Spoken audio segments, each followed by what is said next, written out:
Okay. Hello, everyone. Let me know if you can hear me okay. And if you don't hear me, then don't say anything. I will know.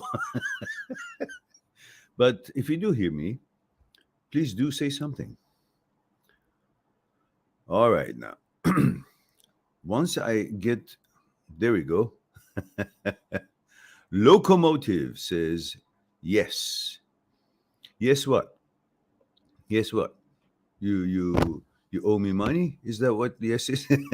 Remember, if someone calls you and asks you, are you so and so?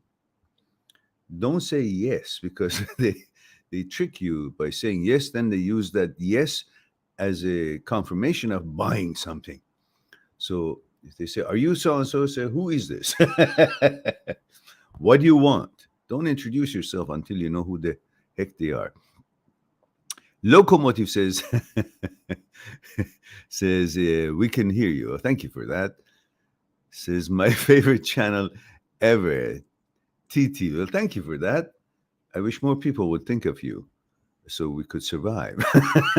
And we would have enough finances to, hopefully, when the world becomes normal, like for traveling, maybe we could have some arrangements for some workshops and talks in different places in the world.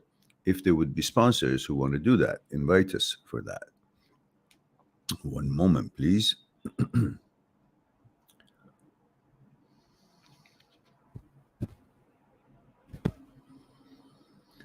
All right. So now we have Bithu Parua.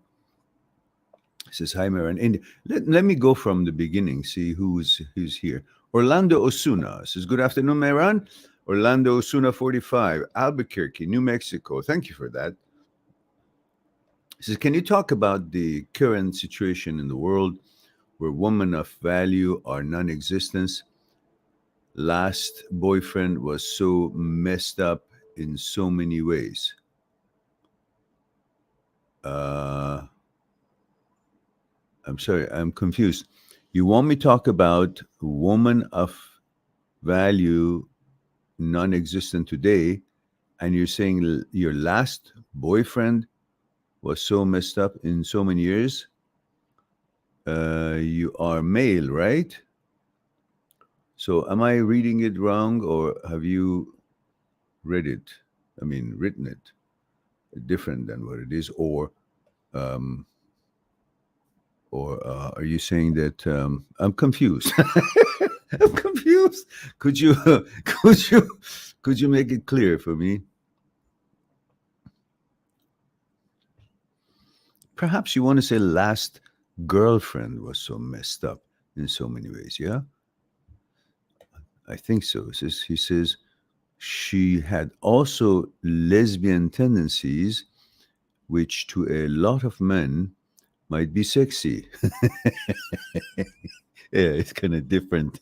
I mean, we don't care if she has that kind of tendency in a way,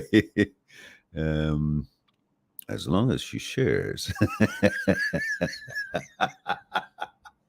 All right, now, let me have a sip of this tea. I just woke up, so I got to get my act together. Don't put things in my head. Leave me alone. and says, but I found it as an operation. Anyways, too much. Yeah. Been feeling angry at her for all the messed up she did to me. All right. Well, I can talk in general, as you mentioned. However, for detail about your anger and the things she did, it might as well, I mean, you're more than welcome if that's what you want to do. Go on my site, mindthat6truth.com, www.mindthat6, six with two E's, six truth.com. Make an appointment for us to chat about this on Skype, one-on-one on Skype, and we'll do that. And let me say hello to everyone, and then I'll come back to the first question, which is Orlando's. We'll talk about that. There you go. It says, I want to schedule a call with you because there are too many things exactly that I want to ask advice on.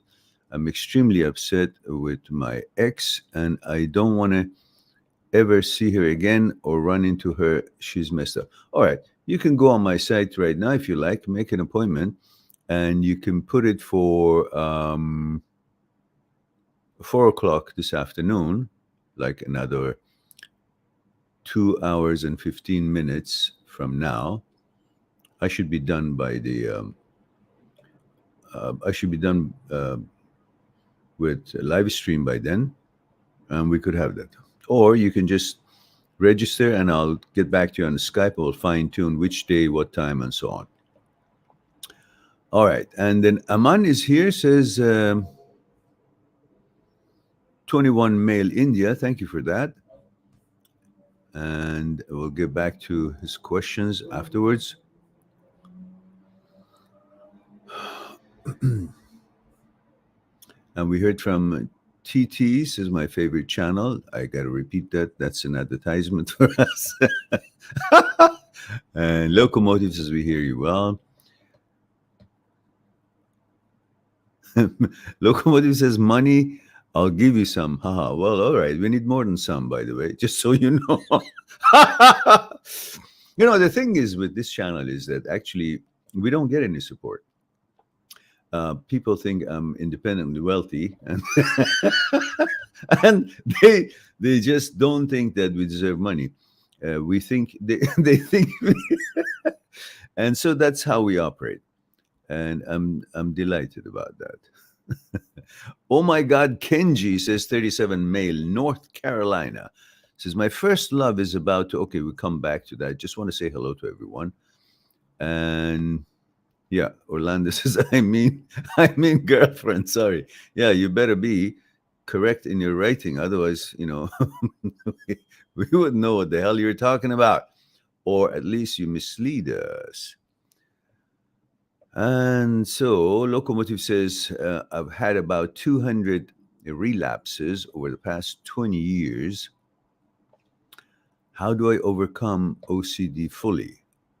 After reading online, I got bamboozled by people on online doctors, therapists, etc. All right. Well, Locomotive, I think, again, the best thing for you, for us to be specific and have detailed information about your own type of OCDs and OCD subsets, go on my site, mind@sixtruth.com, make an appointment. New clients, when they make an appointment for 1 hour, I add at least half an hour to it on me, and maybe even more, depends on where we are in the conversation. And then we'll be able to discuss what's concerning you one-on-one on Skype.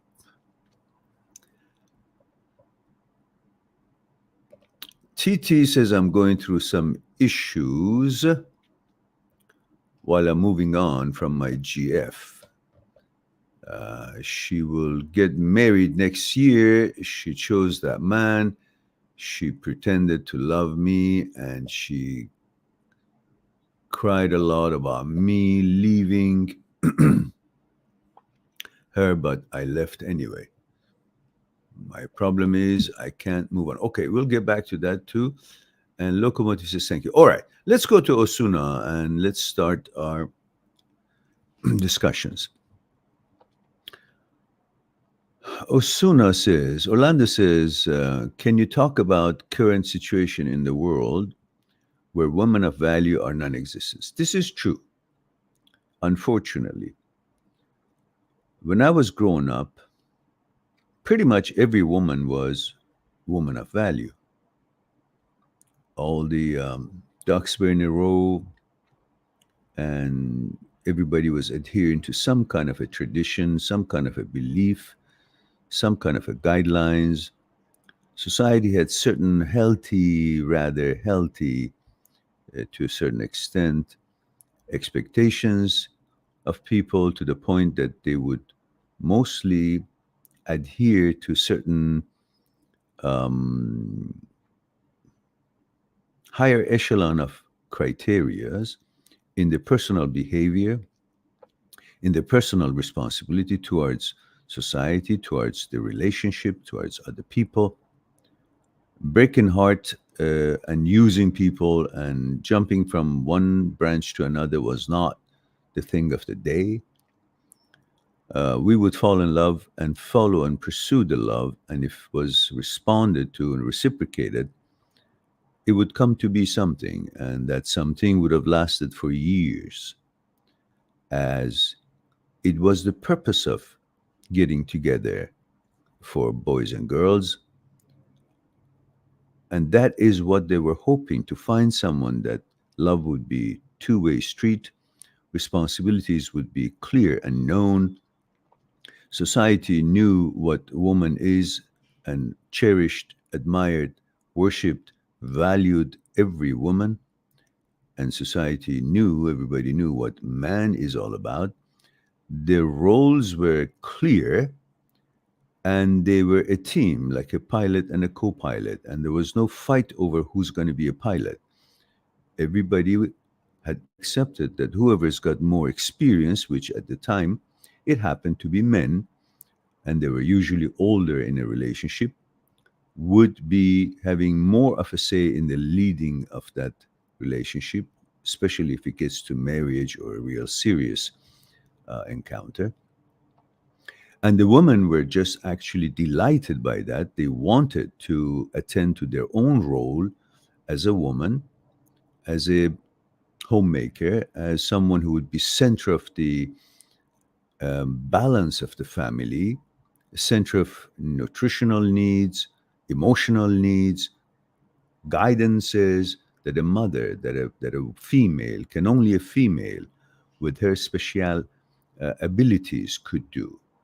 Not most men cannot do what the women can as far as emotional support and attention.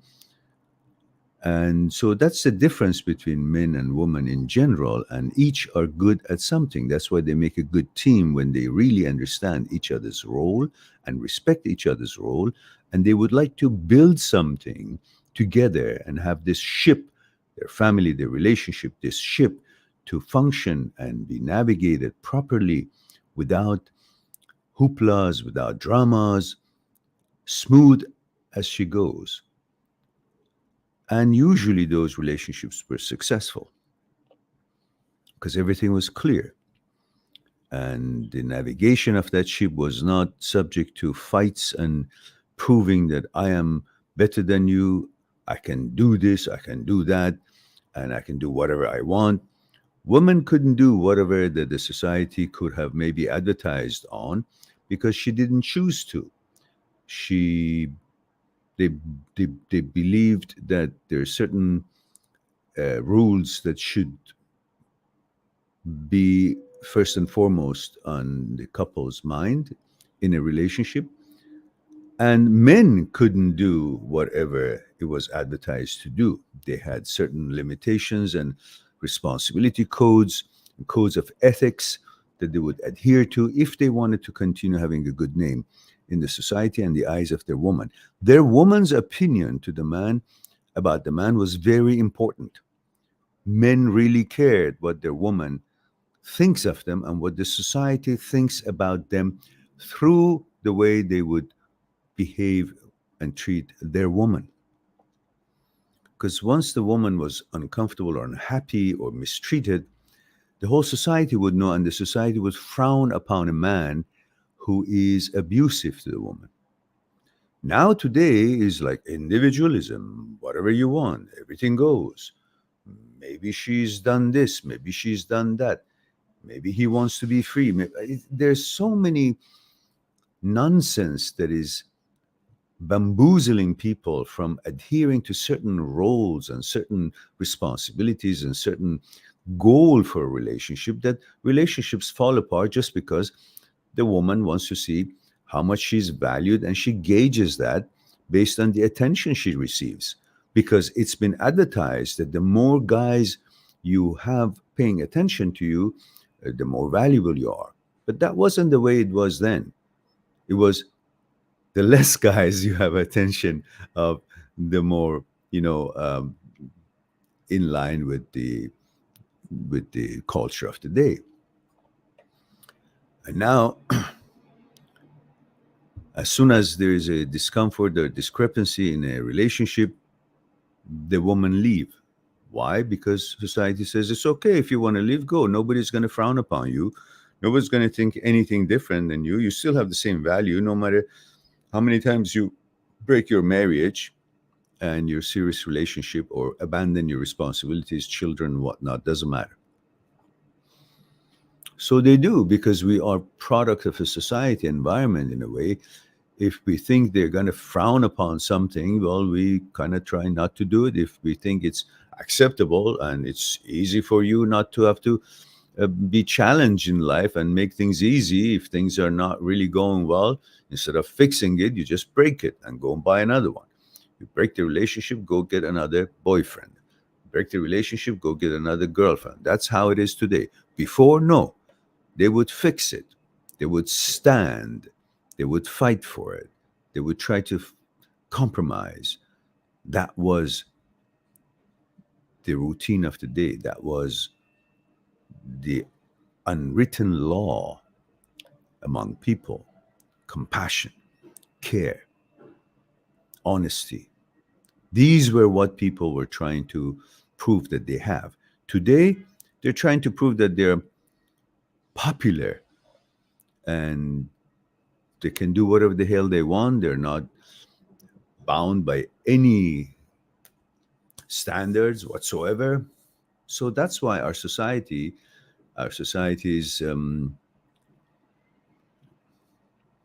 weave is falling apart. Nobody thinks woman should be a woman. Nobody thinks man should have its role. Nobody understands men have a place in the society.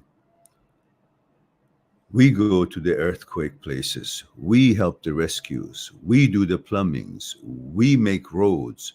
We build constructions. We go to wars. We protect women and children. We provide as much as possible. We still are the main breadwinner. I would mind to have a girlfriend who has her own money and is great in her career and so on. It's what better than that? But in most cases around the world, still men are the breadwinners because eventually women would like to have children, and that stops them from further on in their careers.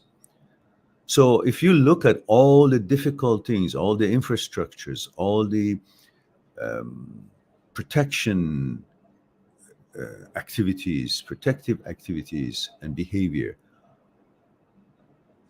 all done by men. So what is this business of women thinking that, oh, they can do everything that men do? They really do go to war? And at the same time, women have lost the understanding of how important they are, how gracious they are.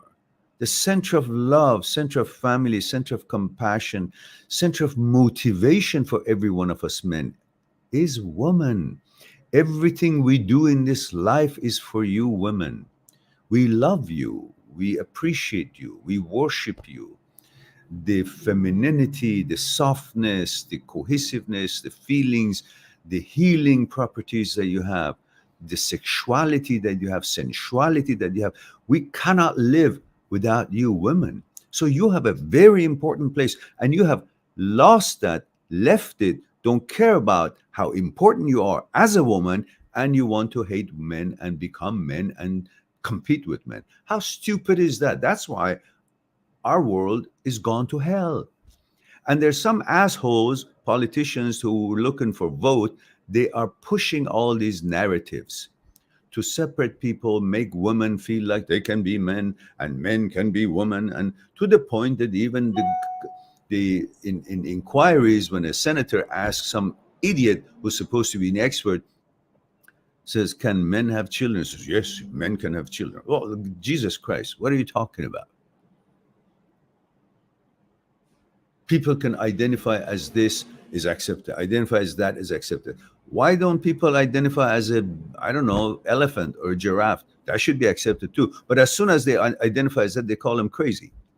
But if they identify as one of the human species, but they're not biologically that, that is considered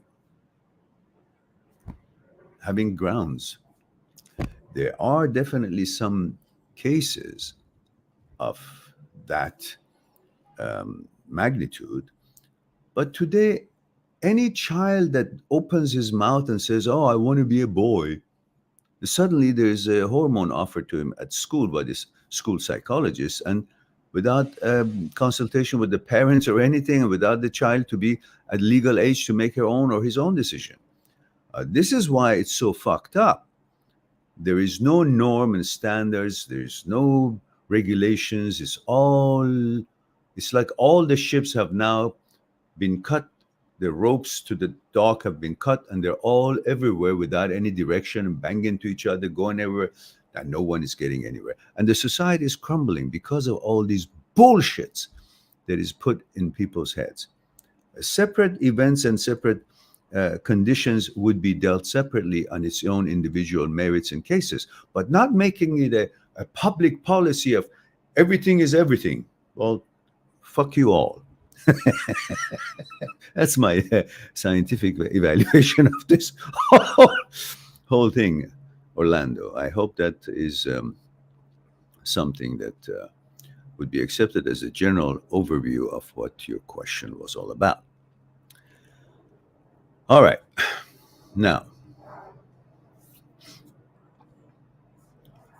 we go to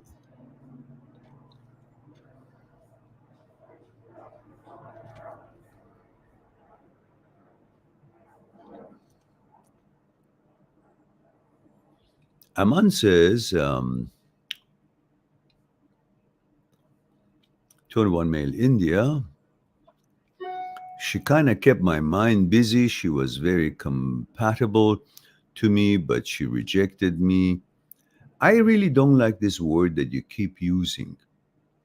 Rejected me. Why do you keep using that? Why you bash yourself? Why don't you understand that nobody can reject you?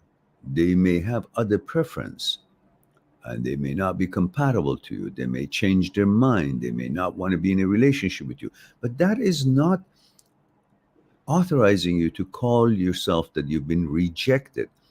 Why are you giving such a big echelon to somebody, considering her over you, that you use the word she rejected me, as if it's up to her to set a value for you and you can be rejected, rather than, well, we were different, she didn't want to be with me, and that's fine.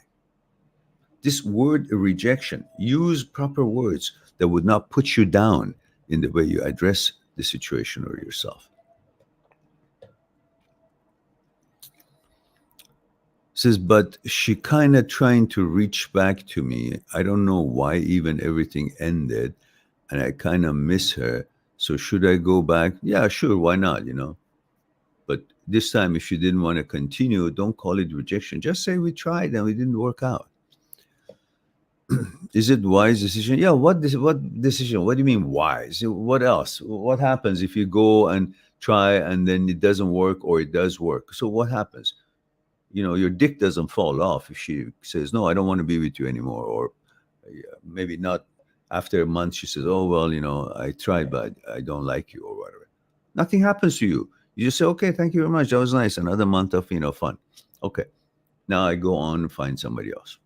That's how you should look at it. Instead, you think, as soon as a girl says, I don't want to be with you, as if it's the death sentence. There are fucking 4 billion girls in the world. And you're in India, for heaven's sake. There's 3 billion of you, at least 700,000 of it, 600,000 of it, 600 million of it are women. So you have a great chance than most other ones around, more than any of us. In Canada, we have only 33 million, and God knows it's bigger than India. So imagine how difficult it is.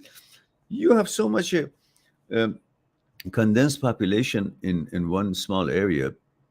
Jesus, get over that whole business of I was rejected. So big fucking deal. Yeah, it's a wise decision. Don't worry. Don't ever say no to a woman who's willing to have tea with you. Plus, even if she comes or not, why I'm falling back to HOCD since she's gone? It's your brain. You should know by now. It's not you. It's not your biology. It's your brain. And that's usually happens in stressful situations, or when you're disappointed or let down or whatever. So don't give a shit. Continue what you were doing. Says, I kind of cried why I'm falling to HOCD. Why do you cry? This is one of the things about brain, and we all know it. So it's like saying, oh, I cried, my car tire was, it was punctured. Well, that's what happened to tires. When you drive, sometimes get punctured, then you fix it and go on again. It's not, you see, the problem with most of OCD brains is that every time something happens, you think it's final. That's why it pisses you off, and that's why you you panic. Nothing is final until we die. Even that, we're gonna go maybe somewhere else. That's whole different stage of life. So life continues after death, and death is just another gate to another stage of life. That's how I see it. So, and say when she was around, it was, yeah. Well, it doesn't have to be up to her. It's up to you. All right, and now we have Prithu Barua. Prithu Barua says, "Hi, Mehran, male 33, Indian. Hello there." Says, "Yes, I can hear you. Many psychologists suggest the method of subconscious mind programming. What's your opinion?" I don't even know what you're talking about. I need understand. Subconscious mind programming is such a general term. I don't know in what way, for what, and all that. Breathe out. And Kenji says, 37, male, North Carolina, says, "My first love is about to get engaged and possibly married. I took this girl for granted and another guy moved in on her. So why would you even care to be with a girl who simply is swept off her feet by another guy moving in on her? If she is convinced to go by somebody else, with somebody else, well, then she's not the girl for you. She came back into my life as a friend with benefits, and I began to get attached again. I lied to her about having another girl to push her away and not be exclusive because I'm afraid to be loved." All right, you learned that about yourself, and that's a good thing. "I didn't have any other girls. All I had was her. She finally called my bluff in accepting another man's proposal. How do I move on and let go and feel better?" Just understand this is the fact of life. This is what happened. You have no other choice but moving on. When you realize that the only positive choice is to move on because there are a lot more opportunities out there, and if this actually was the real right girl for you, you would have known and you would not have messed up that. You would not have lied to her. You would have not done anything that could jeopardize the relationship. But in your mind, for some reason, I don't know what, you knew this is not the girl you want to spend the rest of your life with. That's why you pulled on all that shit. Otherwise, you would be very careful what you do if you were damn sure that this would be the girl you want to be with. So because you didn't, that means she wasn't. So don't worry about it. Go on with somebody else and find someone that you would feel so transparent with, so compatible with, that you would treat her with honesty. You would not want to, you know, pull a fast one. You would not want to impress her more than you should. And it would all be in good taste and good intention. So no worries. Nothing has ended as far as your life and opportunities are concerned. Everything is there and you learned a lesson, and that's a good thing. If you have to pay for that to learn a lesson, well, you just did. And that's all right. Amicable trade.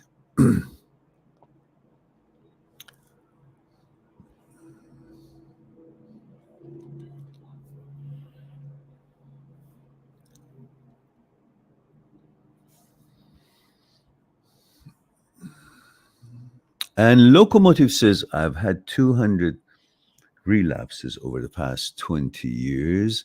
How do I overcome OCD fully?" By understanding what OCD is. It's not about overcoming it fully, it's about understanding that every time that it happens, what OCD is and how you should treat it, meaning how you should behave with that suggestion of the brain for that particular practice of OCD ritual or whatever it is that you do, because I don't know what kind of OCD you have. So again, if you wouldn't mind to make an appointment, we'll discuss it thoroughly, what's concerning you one on one in detail on Skype.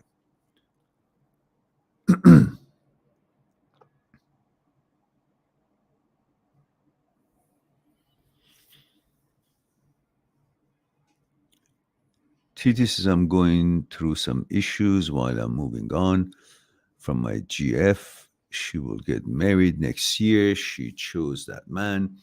She pretended to love me and she cried a lot about me leaving her, but I left anyway. My problem is I can't move on from the way she looked. I keep thinking about her and her husband in a way that makes me sick. Thinking about their wedding and life and the fact that they will sleep together and keep remembering pictures of her and her body. Well, but that is the decision you made. There must have been a reason. That reason still exists. Just because she's now gone and has made a relationship with somebody else, that doesn't mean the reasons that you broke up with her is also disappeared. It's still there. That's why you broke up. Or whatever, if that such problems would exist between them, the new guy and her or not, that's irrelevant. What's matter is that between you and her there was a certain kind of a challenge or discrepancy or conflict, and that is why you decided to do what you did. And at the time you made that decision must have been correct in your mind. Now doesn't matter. You move on, you learn from it, and you move on, regardless of who she is with. Is no longer of your concern, no longer of your responsibility, no longer of your should be of your attention. So leave it for what it is. You're not responsible for her life. You're not supposed to feel sorry for her. She made the decision on her own to be with this guy, whoever it is, whenever they're going to get married or not. And what do you think they do when they get married? They're going to, have sex. So just get over it. You had sex with her, and you didn't want it. So be a man, accept it. You made the decision. Now you don't have anybody, and you have you're randy for her, and you just think that, oh, maybe I shouldn't, because all you can think of was her body is her body and her sex with her, not the reasons that you broke up with her, not all the other things that was involved. And that's why you cannot see why you should go on easily and move on. In fact, you should be happy that she's not alone. She's with somebody. The girl that you didn't want, you don't have to worry about that you did bad to her because you left her. She's now with somebody and she's happy, and that's great. So you can be happy and you can go on and find another one. Britha Barua says, you missed my question. No, I didn't. I answered it, Britha. Yeah, I did.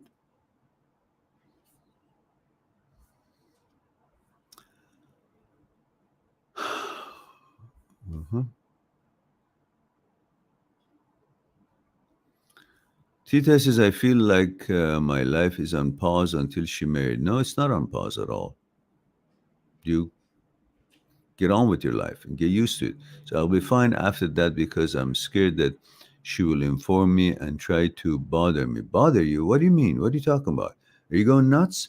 Go make an appointment, talk to me. Otherwise, I don't know what you're talking about, because you're bothering yourself for nothing. Nothing has happened. She hasn't bothered you. She hasn't called you. She hasn't tried to rub it in.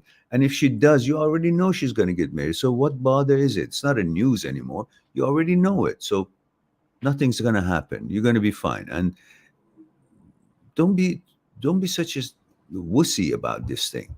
There was a girl, you made love to her, you didn't want her, so she had to choose another guy, and she did. And you had a reason to make that choice, decision. That reason still exists. Regardless that she's now sought after by somebody else, that's usually what we feel like when we don't want someone and somebody else wanted. Suddenly we think, oh, it's valuable. Just like if you go to a store and there's maybe one apple on the apple section of the produce department, and you're thinking about, should I have it? Should I not have it? Should I have it? Should I have it? Maybe I don't want it. Who wants apple? And as soon as you're thinking that way, somebody comes along, wants to take the apple. So, oh shit, that apple, I wanted the apple. Why? Because somebody else wanted it. And suddenly the value of the apple went up because somebody else wanted it. Not because you wanted it. You still feel the same way. You're full. You don't want an apple. You prefer oranges, let's say. But as soon as you see somebody else has made a decision on what you could make a decision or you weren't sure of, suddenly you think, nope, because I should be the one to be winning this and that, regardless if you actually want that thing or not. But because somebody else said he wants it, that must be valuable. But then why did the other person wanted that thing? It must be valuable because somebody else wanted it. Why don't you have some confidence in yourself? It was there. You didn't want it. You made it clear to yourself. You thought it through, calculated. I don't want to. Same thing. You were with her. You had sex with her. Now you decided, okay, you didn't want it. Okay, then fine. Stick with your decision. Not because now it's somebody else. That means she's better than I thought. I didn't know because somebody else wants it. Well, maybe somebody else that's what he's looking for. That doesn't mean she's also more valuable to you as she was when she was available to you. You still didn't want her. She's still the same quality. Same thing exists. Nord Lake says, hi, Meron. Mail 24 Belgium. Oh, bonsoir. Comment ça va aujourd'hui, ce soir? Says part 1. Ooh, we have a book coming. Strap on, guys. There's a book coming. Says, my ex was so clingy and needy, which pushes me unconsciously to take less efforts. But I always showed respect and companionship. All right. Part 3, where's part 2? From part 1, you jump to part 3. Is it a trick question? What the hell? All right. All right. Well, I'm waiting for part 2. There's no part 2. Part 2 did not come through. Can you send the part 2 before I read part 3? Or just tell me there is no part 2?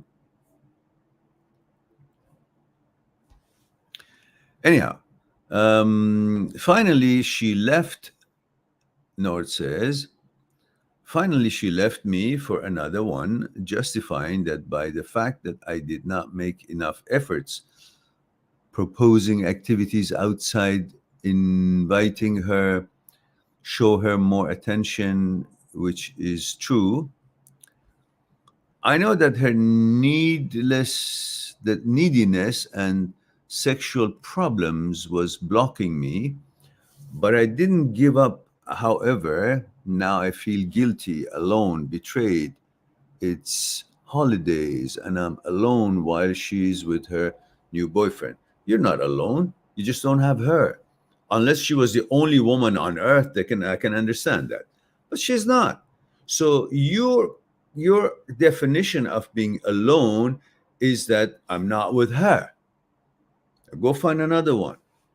As long as you sit and think that was the only girl you wanted to be with her, while when she was with you, I actually thought that's the one girl that I don't want to be with. That's why you were not paying enough attention to it. And you had your reasons, whatever the reasons were, they were your reasons, so valid for you. Now, you think that she's the only girl that was available? No, there's other girls. So you're free now. And go find the kind of girl that you would be happy with and would not have the problems that this one had. That's how you remedy the situation. This is life. As fucked up as it is, you need to actually make things happen for you. It won't happen for you. Life itself is not going to say, well, Nord Lake is now needs another girl. Let me go find her for you. There you are, sir. There's another knock knock. Here she is. Princess sexuality and not neediness. That's not going to happen. You need to, just as you made the decision this is not the right girl for you, you got to make a decision that I'm going to go find new one. Meaning you become active in some social activities and chit chat and present yourself and gauge who you're talking to, if she's qualified or not, and go from there. Otherwise, you sit on your bum at home and worry about, oh, I'm alone. She's with somebody else. You're not going to find anybody else. Nobody's going to knock on the door. That's the truth. So get on with it. And says, we stayed together for 5 years. I don't want to get her back. And I know that my value is independent from her choices. Okay. But I have all emotions each day: guilt, anger, sadness, loneliness. No, no, no, no, no. These are all because somebody else reached that apple. But you didn't want it anyhow. And so stick with that. That was a correct decision. You didn't want it, you don't want it, and you still don't want it. Doesn't matter how many other people want it. That was not your cup of tea. If it was, you wouldn't spill it in the saucer. You wouldn't let it go. You wouldn't let it get cold. You would do anything to keep it warm. You didn't because she wasn't. Your subconscious was clear on that. Says, why, this is not the right girl for me. Doesn't make it happen for me. And you accordingly behaved, and that's perfectly fine. Stick with it. Now go on, find another one. No guilt, no anger, no sadness. She's happy. You haven't done anything to her. She found somebody else. So that's it. Good ridden.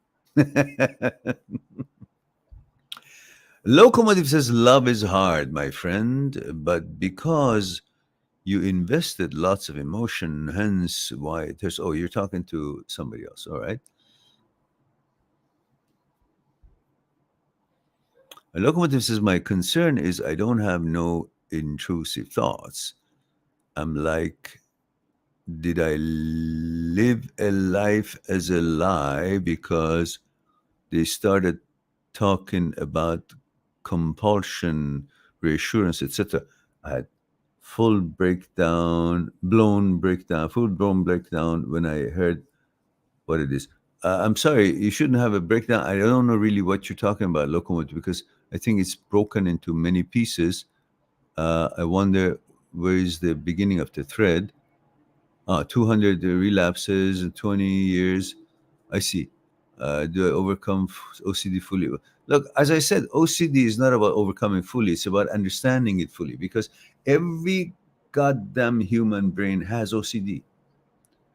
Some know it because they're dealing with it, and they have to educate themselves, learn, and rewire their brain through neuroplasticity and how they treat these intrusive thoughts and learn about it. And some have it, but they don't know it because they can't distinguish between OCD and their brain and their thoughts. And that needs expertise. And that's why you, as a OCD sufferer who's aware of the OCD, that's why most OCD brains are more intelligent than average intelligence.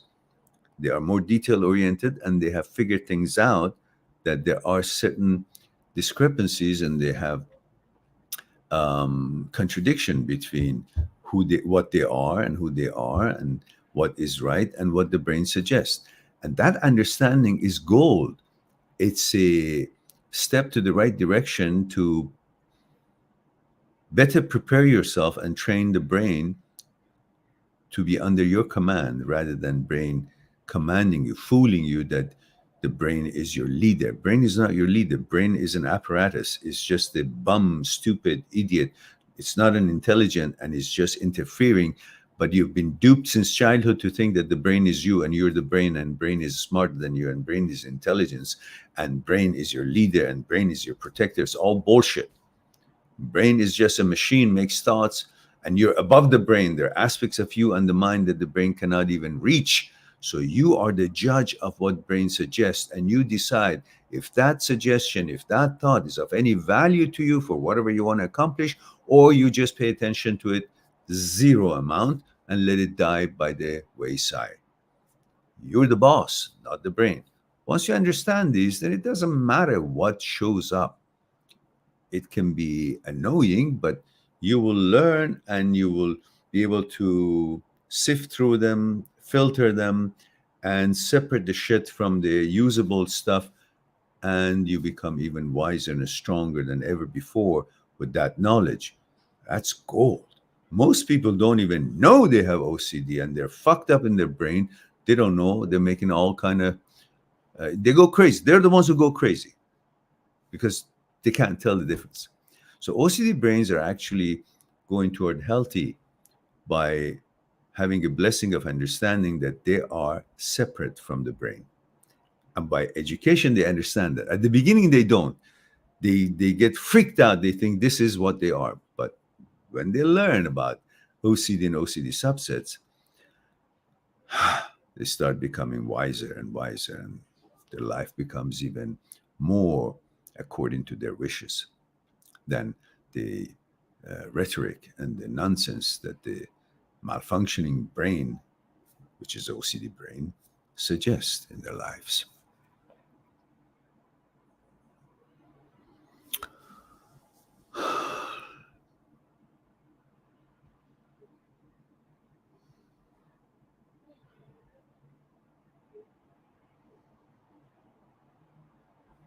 Yeah, locomotive, that's correct.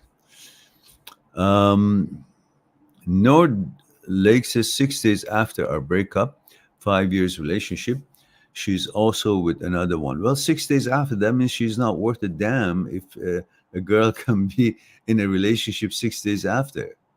Wonderful. So you did the right thing. Don't worry. This is while I feel emotionally unavailable, it is a rebound. Is it a rebound? Who cares what it is? Why you care about what she does? You care about what you're doing. Don't go and rebound yourself, but at least it will help you to get over it momentarily.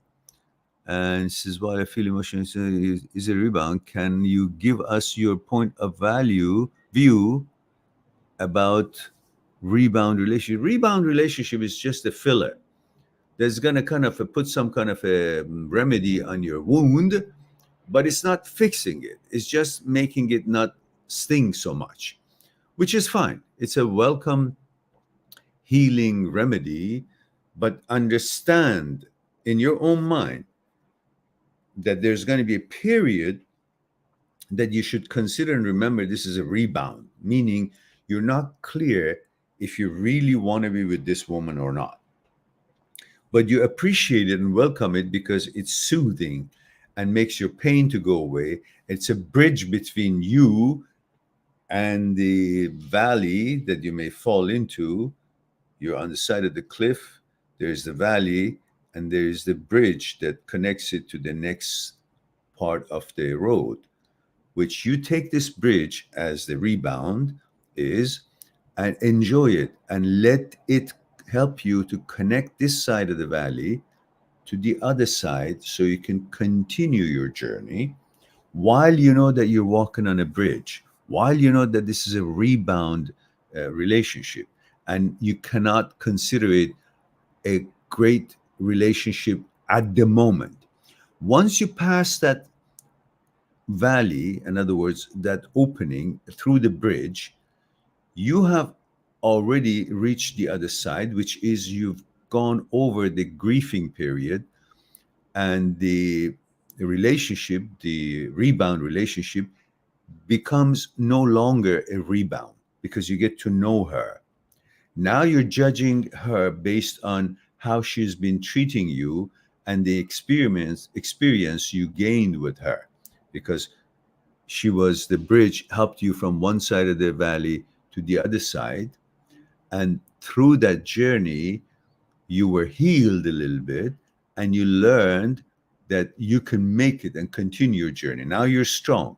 From now on, you can decide and look at her differently because it's no longer rebound after a while, because you're now making a judgment on her own merits, her own way of treating you, her own speciality, her own characteristics, and you can see her for what she is rather than only seeing her as a remedy on your wound that was healing or helping you to heal, and it was soothing. No longer she has that character, that use. As a healer, you're judging her as a person who you don't have a pain and you're dealing with her. So you get to know real her and judge how exactly you feel about her rather than how exactly you feel respect and admiration and attachment to her because she has the remedy to your wound. She's helping you to soothe, to be soothing. So you don't see her as a healer or a soother because your pain is gone. You now see her as an individual and judge her based on how you guys interact with each other. So If you're aware that this is a rebound relationship, that's good. You may continue to the point that when no longer you have the rebound feelings and you start seeing her for who she is, and then you make your judgment based on that if it's a relationship you want to stay in it or not. But take advantage of that rebound. That's okay. Just be aware that this is not the real relationship yet until you have recovered from that other relationship through the comfort that she has offered and brought about to you.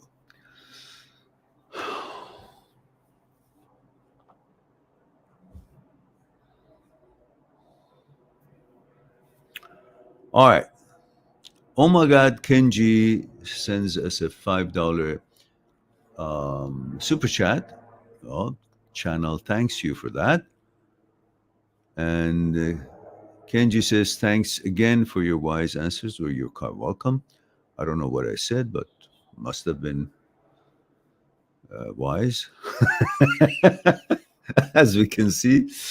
All right, everyone. And now we have 1 hour and 4 minutes. We have 10 people only here. And we seem to have answered all questions. So we're going to hang around a bit, have a little bit of a tea. And if there's no more questions, then we can end it for today.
Looks like we don't have any more question.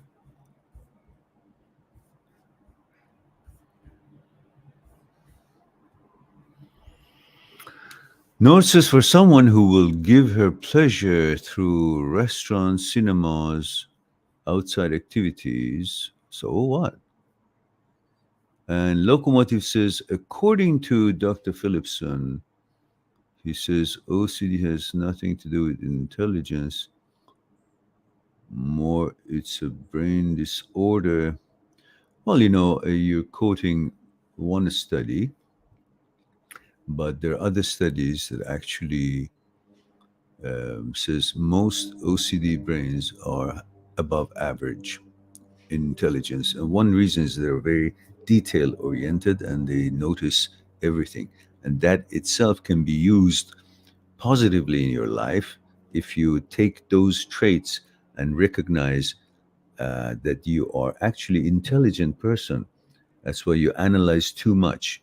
So being intelligent by using your intelligence wrongly, abusing it, as two different things. So you can be intelligent and have OCD, but you got to recognize that with your intelligence, you can educate yourself about OCD and help yourself.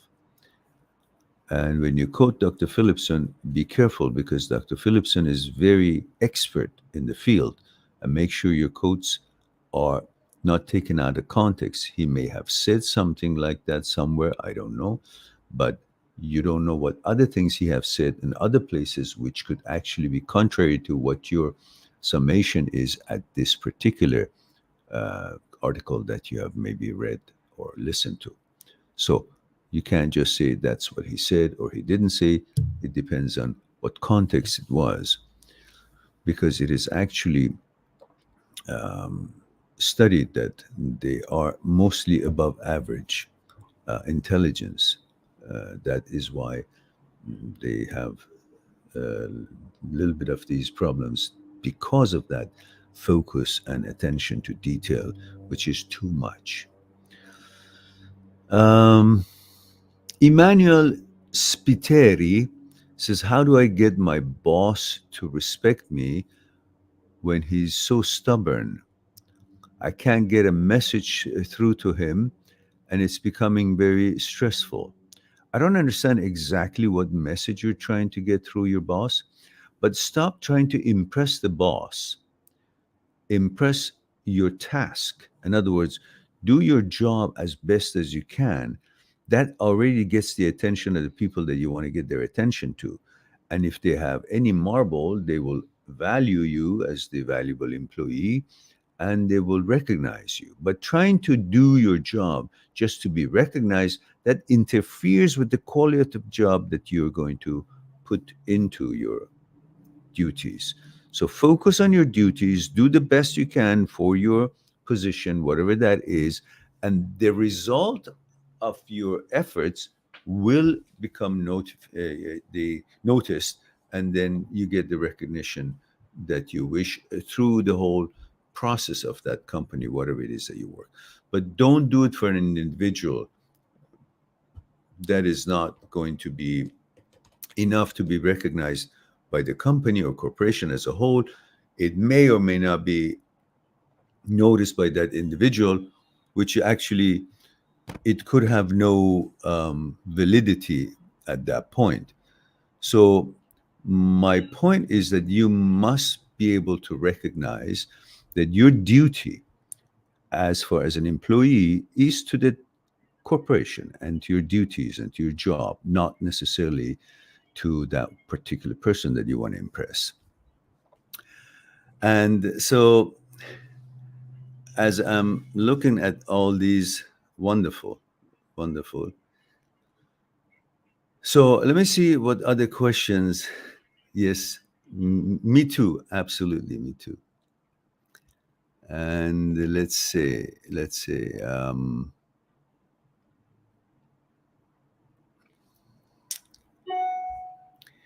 what else do we have here.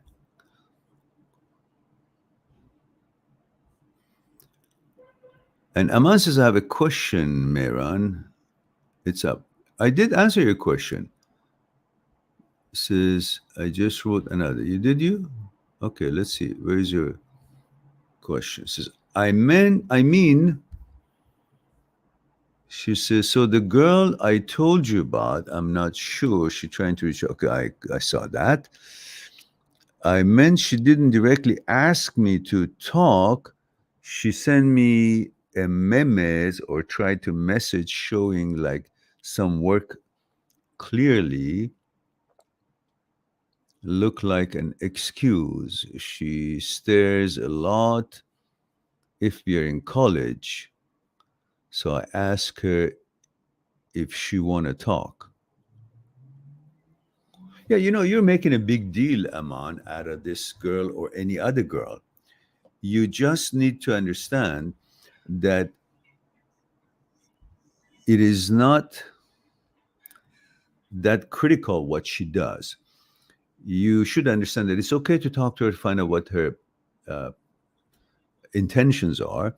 Instead, you're being Instead, you're being so particular about what she might be thinking about you or what she might not be thinking about you, rather than just acting on your impulse and what you think is the most suitable um, decision in responding to her in any favorable way or not. And of course, that would be more pleasant and um, more effective way of dealing with situation like this, rather than being bamboozled thinking that, oh, what she wants me to do. Look, you want to talk to her. And if you were mistaken, she didn't want to talk to you, and she actually refused or whatnot, so big deal. You're a guy. You gotta hit on with your feelings appropriately, of course, as many times as you think it's necessary to have clarity if she's interested or not. And if you're convinced she's not, don't make her uncomfortable. Go away until she actually comes back with direct um, signal to you that, hey, let's keep our friendship going or whatever. And she stressed a lot if we're in college. She stares a lot if you're in college. So ask her if she want to talk, all right? And then what did she say? No jokes. 6 days after your breakup, 5 days relationship, she's also with another. Okay, we talked about that. Oh, we already talked all of this. Okay, we're just going back.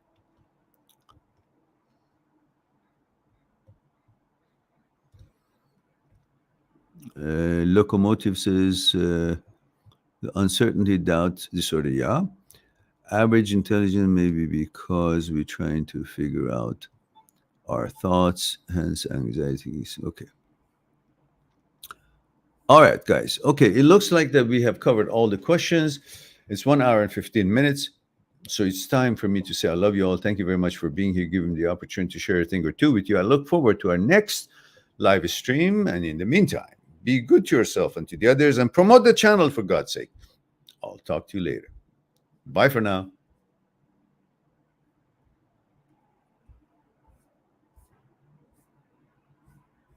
Subscribe on my channel, visit my channel, and go through the videos that you might be interested in. Mindthatseekstruth.com is making it one step away to talk to me one-on-one on Skype and discuss what's concerning you. I'll talk to you soon.